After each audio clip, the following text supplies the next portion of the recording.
പറപ്പൂക്കര ഗ്രാമപഞ്ചായത്തിൽ നവീകരിച്ച രാപ്പാൾ കിഴക്കുമുറി കോഴിപ്പാടം റോഡ് ഉദ്ഘാടനം ചെയ്തു. കെ രാമചന്ദ്രൻ MLA ഉദ്ഘാടനം നിർവഹിച്ചു. പറപ്പൂക്കര ഗ്രാമപഞ്ചായത്ത് പ്രസിഡന്റ് ബീന സുരേന്ദ്രൻ അധ്യക്ഷത വഹിച്ചു.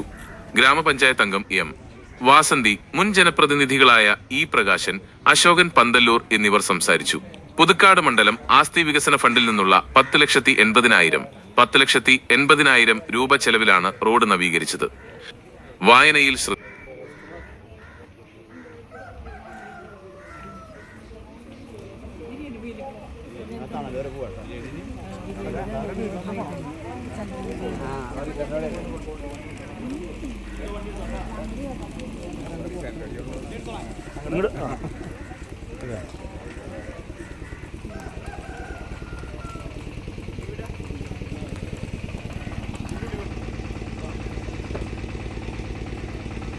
കൂടുതൽ വാർത്തകൾക്കും വീഡിയോകൾക്കുമായി ചാനൽ സബ്സ്ക്രൈബ് ചെയ്യുക.